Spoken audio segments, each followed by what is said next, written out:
Hello and welcome. I'm Kamla. My guest today is the noted filmmaker, Mr. James Ivory. We're going to talk to him about how he got started in films and what took him to India and what keeps him busy these days. Welcome, Mr. Ivory, to San Francisco. I'm glad to be here. It's always fun to come here.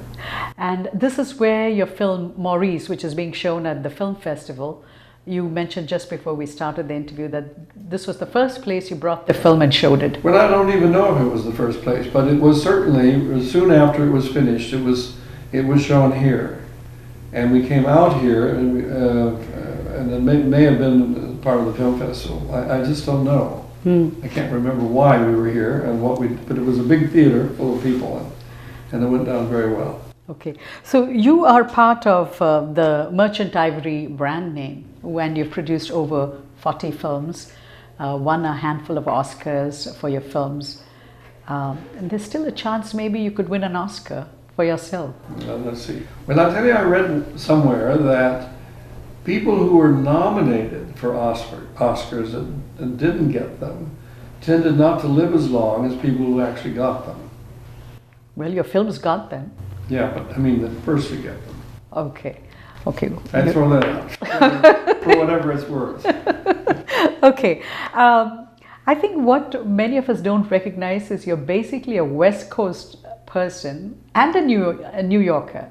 That's fair to say. Yeah. You grew up in you were born in Berkeley. Born in Berkeley, but I didn't grow up in Berkeley. I was born in Berkeley, and we moved away first to Minnesota, and then to Oregon, but we constantly came to the Bay Area, and constantly were coming to Berkeley because my mother's sister lived here, and we were always coming here, and we were always coming to San Francisco.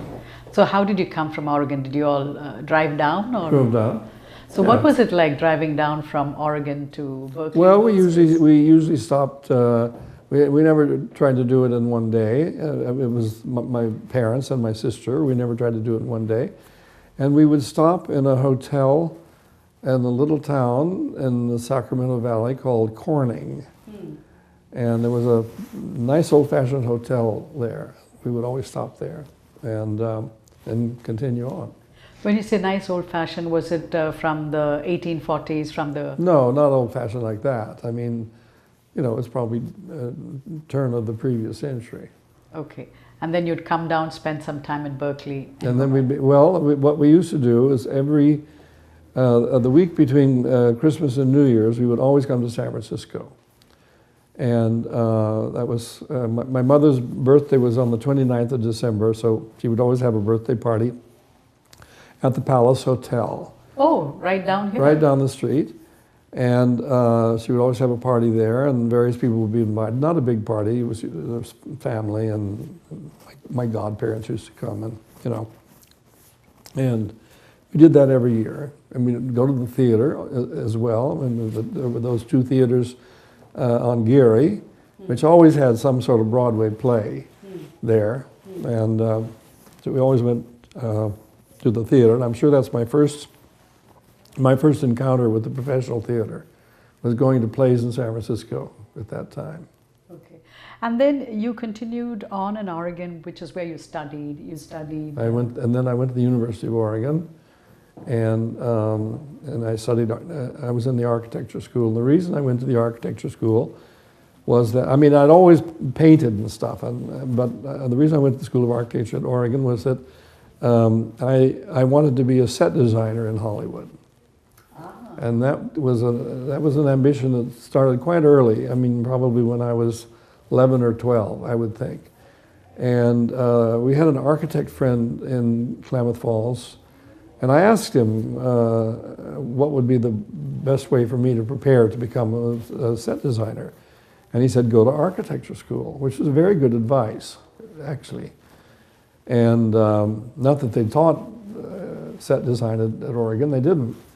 But so I did that, and I was in the architecture school for 3 years, and then I kind of branched out into fine arts and did other stuff. Do you remember what were the films that influenced you? Oh, I remember very well. towards Well, pulled you I mean, the towards? great one was Gone with the Wind, of course. I mean, that was, and as for a historic period film, another one was an MGM film called Marie Antoinette, which was a really terrific story of the French Revolution. And then there was a film I really loved called Swiss Family Robinson, and which was all about an English family who went off to somewhere in the South Seas. The father, who was played by Thomas Mitchell, wanted his children to grow up in some place where they wouldn't become corrupted. Not in Regency London, but some better place. And they went off had some plan to go somewhere. I'm not quite sure where. And their ship crashed or foundered or sunk, and they ended up on a desert island, sort of, or a jungly island. That was one of my favorite films. San Francisco is another one. It's all about the earthquake and the fire, again with Clark Gable and Thomas Mitchell. So those films left deep impact on you. Oh, absolutely, and I watched them recently. I mean, because you can get the DVD, and all those kinds of films that I liked as a child, I've watched. They're still your favorites? Well, I wouldn't say that. Well, Gone with the Wind certainly is, but I wouldn't say that they're my favorites. But it's really fun to see them, and it's amazing how you remember from when you were a child. You actually remember lines of dialogue in movies that you saw that very much impressed you. And mainly, I didn't see films over and over. I mean, well, apart from like The Wizard of Oz, I saw that I think 4 times. But there's a line of dialogue, and over the decades, it comes back to you. And which line comes back to you? From which? Oh, there was one from Swiss Family Robinson, and that did, and then I watched it, and sure enough, there was that line. And then Gone with the Wind also, all kinds of lines you can't help but remember. Well, there's that famous line that Red Butler. Yeah, well, frankly, my dear, I don't give a damn. That's the only line I remember. So from Oregon, then you decided to go to Los Angeles to pursue a master's. In cinema. I went to the USC Film School, yeah. And that's where you made your first short film, which was set in Venice. Right. And that one, the New York Times, I think, said that it was one of the 10 best non-fiction films. They used to, in those days, you didn't only just have the 10 best feature films, but you had 10 best documentary, and that, yeah, it was named one of the 10 best, and so was Sowed and Flute the next year. So the next one that you made was the Sowed and the Flute, and that is about your fascination with Indian miniature paintings, Right. which coincidentally San Francisco was where you found your first Indian miniature. Well, that's all the same story. Yeah, I went to an art, because of my interest in Venice and my having made a film in Venice, and also being an incipient art collector. I wanted to get, if I could get a Canaletto etching. Canaletto did wonderful etchings of Venice, and I wanted, he was an 18th century Venetian painter, and I wanted to see if I could get a Canaletto etching, and somebody told me about this shop on Post Street where the owner, the dealer there, specialized in Persian miniatures, Indian miniatures, old master drawings, and old master prints. So I went there, and a customer of his, had been looking at all his Indian miniatures. They were all laid out on various tables in the room. I mean, probably 25, 30, something like that, all over the room. And I just came in hoping to see a Canaletto, and there they were. And I mean, I just immediately was, I thought they were terrific pictures. And I knew nothing about what they meant. I knew nothing about India or Indian life or Indian history. And nothing about, most Indian miniatures have they're have to do with Hinduism, and I knew nothing of that. But I decided, sort of on the spot, that I would make a film. So that led you to make your second short film, The Sowed and the Flute, Right. which was the one that introduced you to India and to people that you became very close to. So Madhur Jaffrey, Syed Jaffrey, and Ismail Merchant. Right. It also had music by Ali Akbar Khan, whose music... It did. Well, just and Ravi Shankar. Yes. Just at that point, Indian music was sort of discovered in the West. Not that it hadn't been before, but that it became kind of popular, and you could get long-playing records, and great masters like Ali Akbar Khan and Ravi Shankar came here and concertized all over the country. And it was that film that introduced you to Ismail Merchant. Yes, he saw that film, and it was being shown at India House in New York, which is the Indian consulate. And it was being shown there, and I happened to be there, and luckily. And he came up to me and said, let's get together and talk, and we did. And that started... And then we became friends, and that led to, well, he was on his way. At that point, he had made a film in New York called The Creation of Woman, which was an Indian dance film. And he had taken that film out to California and actually gotten it nominated for Academy Awards. And now he was returning with the film and on his way to Cannes, where the film was actually officially selected to be in the competition at Cannes. And that's when I met him, and he was just about to take off. Did he tell you he was the Maharaja of Kolaba? Of what? Maharaja of Kolaba. Apparently that was something that he would tell people.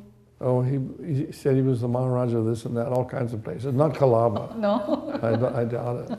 Okay. So He you're... did try to pass himself off once in France as the... No, and in India, in fact, as the Maharaja of Bikaner. Really? Yeah, which is completely crazy, but he did.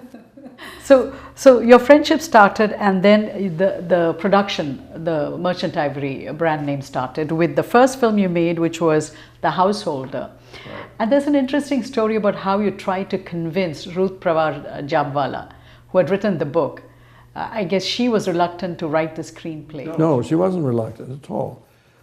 She said, I've never done it. I suppose I could do it. And he said, well, Jim has never directed a feature, and I've never produced one. So we were all in the same boat of being,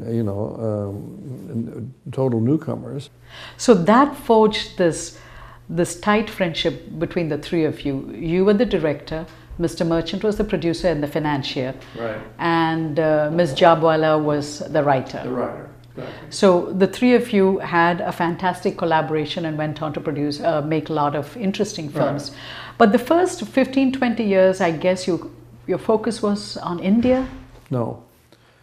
It was, my Indian focus was from when I went there in 1959, and I suppose it kind of, that's part of my career, the Indian part of my career was probably over by 1971 when we finished Bombay Talkie. And then we began making films in America. And that went on until the mid-80s, not just America, but also in France, and that went on to the mid-80s. And then I came back to India to make Heat and Dust. Well, I made one other film along the way, which was Autobiography of a Princess in Jodhpur.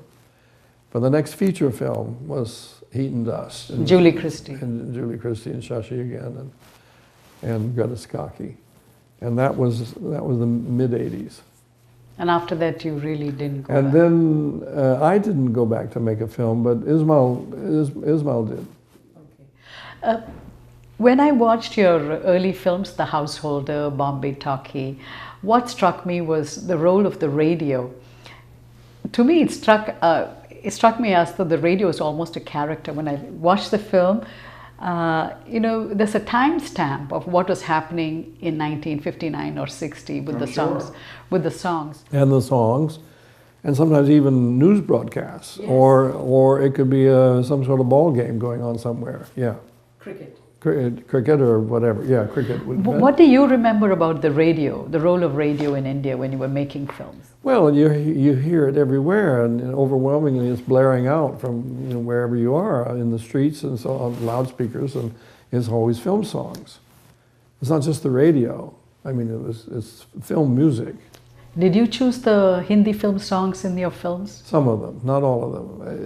Ismail was a very good friend of Nimi's, and there were some songs from some film of Nimi's that he put in the Householder.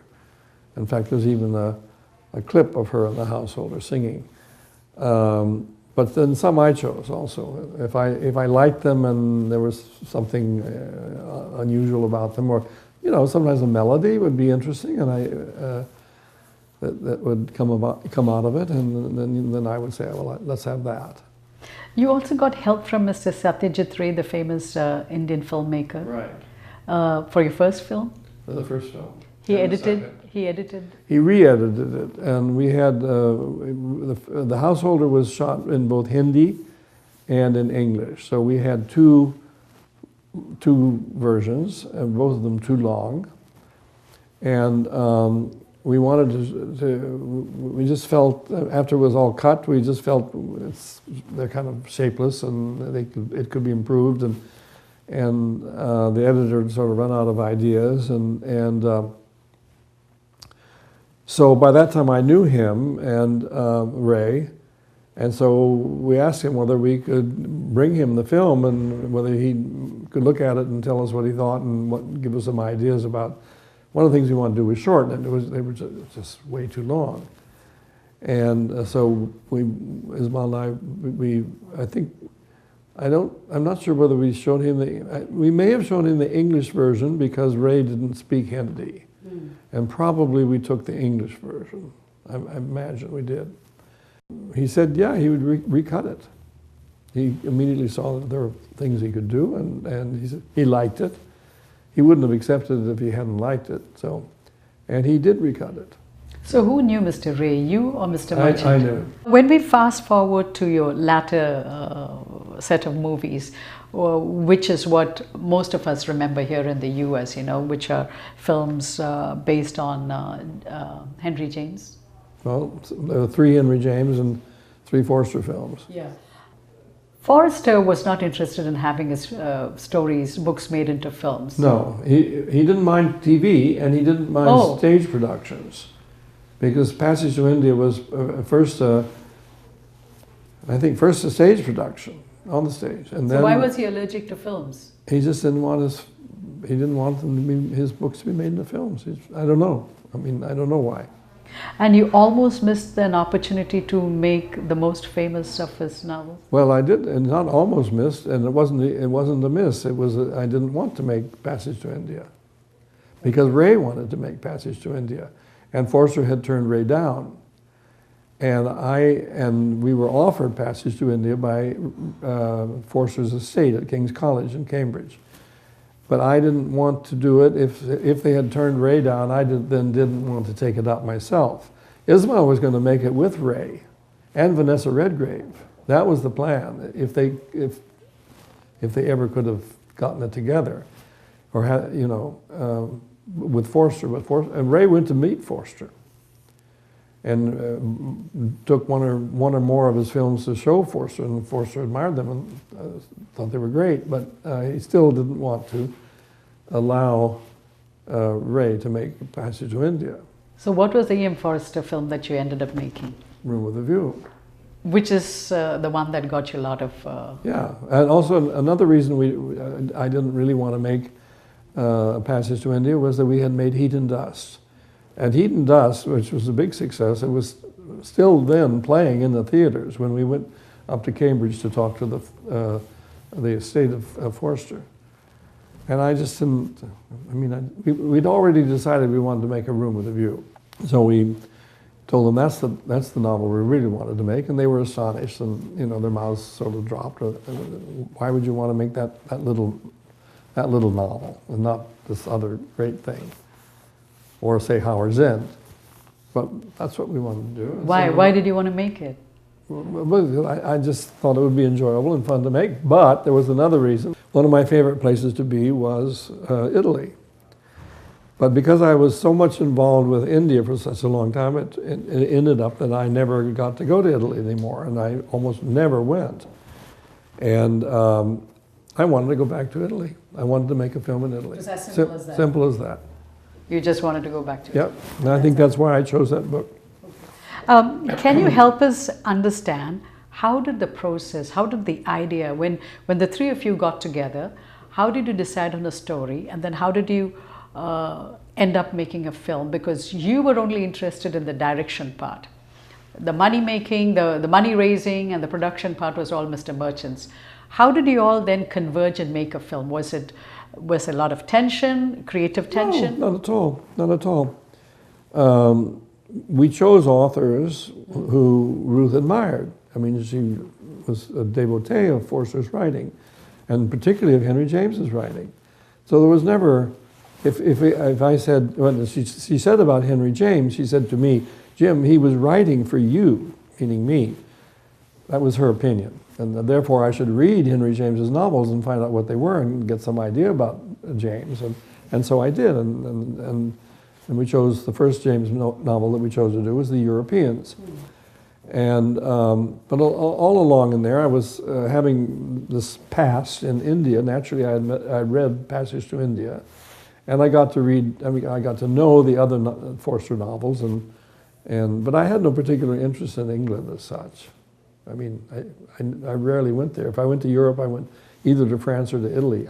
I'd almost never gone to England. I had no English friends even. Okay. So the first English people I met in India. That's where I met English people, not in England. when it came to set production and choosing the places where you wanted to shoot, especially the buildings, and the way you frame your shots of buildings and rooms is fantastic, and that goes to your deep interest in that. Well, I've always been interested in architecture and in buildings and interiors, you can say as well, and so I always had an eye for that. When you make a film, do you think of the opening shot or the closing shot? No, what do you visualize? Rarely. How do you make a film? It's quite accidental what is the opening and the closing shot. Really? Sometimes you do an elaborate beginning and you end up throwing it away and starting the film 10 minutes later into the story. Or you think you're going to have an interesting ending and you've written a very interesting ending and you photograph it and then you decide you want to change the ending. How do you write? Do you write in longhand? Yes. Do you use a computer? Not for writing, really. Emails and looking stuff up. When technology came, how did it change your filmmaking? Did you ever switch to digital cameras?